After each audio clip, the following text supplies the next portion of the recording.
Halo teman-teman, kali ini saya akan membacakan sebuah cerita pendek karangan dari Ahmad Tohari yang berjudul Penipu yang Keempat. Selamat mendengarkan. Dia adalah penipu ketiga yang datang kepadaku hari ini. Dengan menampilkan kesan orang lapar dan lelah, dia, lelaki yang baru kukenal, minta uang kepadaku. Katanya, ia harus segera pulang ke Cikokol karena anaknya sedang sakit di sana. Tetapi katanya ia tak bisa berangkat kecuali aku mau bermurah hati memberinya ongkos perjalanan. Tak peduli adakah desa yang bernama Cikokol, tak peduli apakah benar anak lelaki itu sedang sakit di sana, bahkan tak peduli apakah aku menjadi orang berhati murah, permintaan ongkos jalan itu kukabulkan. Rp1.000 segera berpindah dari tanganku ke tangan lelaki itu. Sebagai imbalan, aku menerima sekian banyak pujian dan doa keberkahan. Setelah membungkuk dalam-dalam, laki-laki itu keluar halaman dan pergi ke arah terminal. Tadi pagi, seorang perempuan mengetuk pintu rumahku. Ia memperlihatkan kesan perempuan saleh dan datang kepadaku minta sumbangan. Katanya, ia diutus oleh sebuah yayasan pemelihara anak-anak yatim piatu di Banyuwangi. Ia tunjukkan surat-surat berstempel sebagai bukti jati dirinya. Dan akhirnya, ia berkata bahwa yayasan yang mengutusnya sangat memerlukan bantuan dana. Tanpa bantuan semacam itu, katanya anak-anak yatim piatu di sana akan bertambah sengsara. Tak peduli benar tidaknya cerita perempuan itu, tak peduli palsu tidaknya surat-surat yang dibawanya, permintaannya akan dana kupenuhi. Rp1.000 kuserahkan kepadanya dan aku pun mendapat penghargaan berupa kata-kata pujian dan doa. Kulihat mata perempuan itu berseri-seri. Mungkin ia senang karena disangkanya aku tak tahu betapa mudah membuat stempel palsu dan betapa jauh kota Banyuwangi dari rumahku. Atau ia mengira aku orang yang menjalankan perintah agama dengan baik karena tidak berburuk sangka kepada orang yang baru kukenal. Tak lama sesudah perempuan itu pergi, datanglah tamu lain. Kali ini seorang lelaki yang memberi kesan amat telugu. Dia membawa bungkusan agak panjang berisi kemucing serta 4 pisau dapur. Kata lelaki itu, barang-barang yang dibawanya adalah buatan anak-anak penyandang cacat di kota Solo. Dia menawarkan barang-barang itu kepadaku dengan harga kukira 3 kali lipat harga yang sewajarnya. Yah Pak, apalah arti harga yang saya tawarkan bila mengingat nasib anak-anak cacat itu? Sampean betul, kalau dihitung harga keseluruhan barang yang sampean bawa ini hanya 12.000. Uang sebanyak itu bukan hanya sedikit bagiku dan bagi para anak cacat itu, melainkan juga akan menyulitkan sampean. Tidak mudah sampean menjaga uang itu tetap utuh sampai ke Solo yang jaraknya 300 km dari sini. Memang tidak akan utuh sampai ke Solo, sebab saya berhak menggunakan sebanyak 25% untuk transport dan uang makan. Demikian pun sampean masih sulit. Biaya pulang pergi dari sini ke Solo dengan kendaraan apa saja minimal akan menghabiskan uang Rp9.000. Bila harus makan 3 kali saja, sampean harus mengeluarkan lagi uang minimal 1.500. Sungguh, sampean tetap dalam kesulitan karena tak mungkin memberikan uang hanya 1.500 kepada anak-anak cacat itu. Kulihat laki-laki itu jadi bingung. Tangannya bergerak tak menentu. Mungkin dia ingin berkata sesuatu, tapi lama kutunggu tak sepatah kata pun terucap. Apabila sampean bingung, Aku akan membantu mengatasinya. Aku akan bayar 12.000 untuk semua barang yang sampean bawa ini. Kemudian pergilah ke pasar dan sampean bisa mendapat barang-barang sejenis dan sejumlah ini hanya dengan 4.000 rupiah. Sampean masih punya untung 8.000 dan modal sampean tak sedikit pun berkurang. Gampang sekali, bukan? Laki-laki itu membeku dan kelihatan tersiksa. Padahal sungguh aku tak bermaksud menyakitinya. Sampeyan bisa terus berjualan pisau dapur dan kemucing atas nama anak-anak cacat di Solo itu selama sampeyan suka. Apabila dalam perantauan ini sampeyan bisa melakukan 10 kali saja transaksi seperti ini, keuntungan sampeyan mencapai 80.000. Dengan demikian, membawa uang sebanyak itu, sampeyan bisa pulang ke Solo untuk menggembirakan anak-anak cacat itu. Tak peduli akan tamuku yang semakin bingung itu, ku keluarkan uang 12.000 rupiah. Mula-mula tamuku kelihatan ragu, namun kemudian diterimanya juga uang itu. 4 pisau dapur dan 2 kemucing menjadi milikku.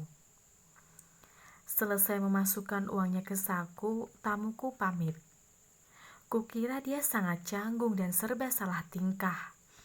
Kata-katanya pun terbata-bata. Namun aku melepasnya dengan kelayakan karena tak punya beban pikiran. Sebaliknya, aku percaya laki-laki itu masih bingung memikirkan sikapku padanya.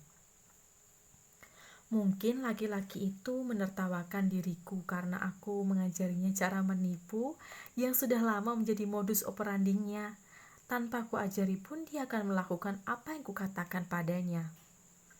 Tetapi mungkin juga dia percaya bahwa sikapku tulus karena pada galipnya 12.000 rupiah tidak akan mudah keluar dari orang yang tak memiliki penghayatan tinggi terhadap maksud baik orang lain. Kemungkinan ketiga, laki-laki itu menganggap aku demikian naif karena tidak memperlihatkan sikap curiga kepadanya. Oh, andaikan laki-laki itu tahu bahwa tak satu pun perkiraannya benar-benar tepat. Dan mengapa orang tidak suka mencoba menikmati keindahan seni penipuan? Perempuan yang mengaku utusan Yayasan Yatim Piatu di Banyuwangi itu, kalau bukan orang yang benar-benar berbakat, dia tak akan berhasil akting sebagai tokoh yang dilakonkannya. Kalau bukan orang yang benar-benar teguh, dia tidak akan berani untung-untungan minta dana kepadaku, sebab besar kemungkinan aku akan mengambil sikap lugas dengan membuka kedoknya. Jadi, perempuan itu lebih menjadikan bakat, keteguhan, dan keberanian menghadapi kemungkinan dipermalukan. Ketiganya diartikulasikan dengan baik sehingga menjadi sajian artistik yang bisa kunikmati.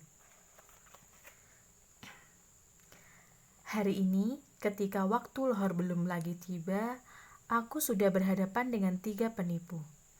Mereka aktor-aktor yang baik dan aku menyukai mereka. Ingin rasanya aku lebih lama berhadapan-hadapan dengan mereka. Sayang, perempuan yang mengaku dari Banyuwangi itu kira-kira sudah 4 jam berlalu. Lelaki yang mengaku menjualkan barang buatan penyandang cacat dari Solo juga berangkat tak lama kemudian. Tetapi lelaki dari Cikokol itu belum lama berlalu, dan aku yakin dapat menemukannya kembali di kota kecamatan ini. Aku mengganti kaos oblong yang kupakai dengan baju lengan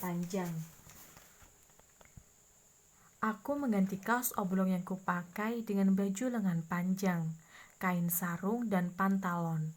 Topi pun kusambar dari cantelannya. Kemudian aku bersih cepat. Bukan ke arah terminal, melainkan ke arah pasar.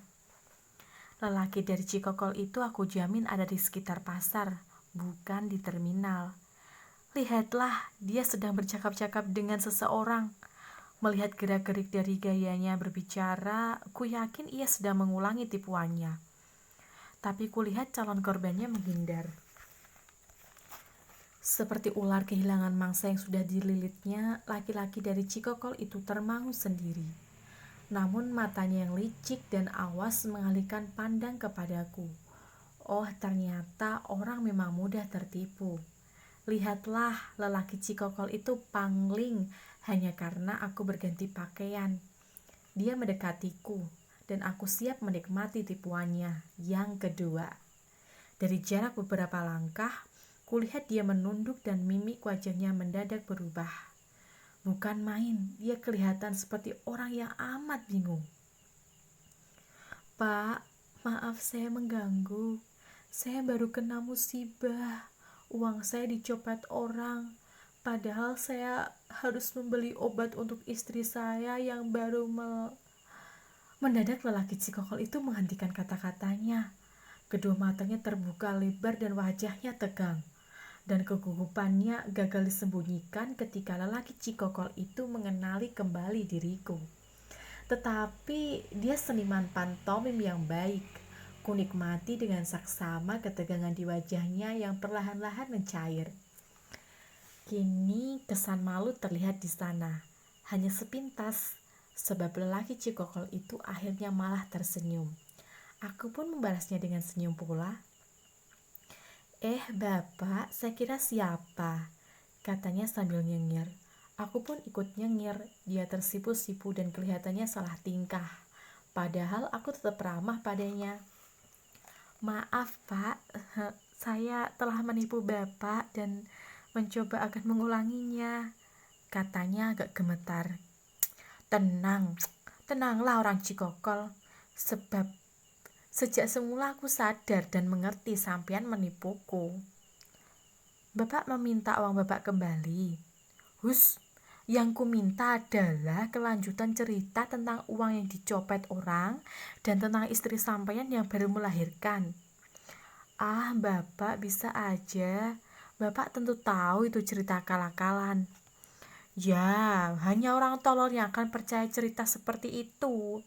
Tetapi aku ingin mendengarnya dan aku tidak main-main.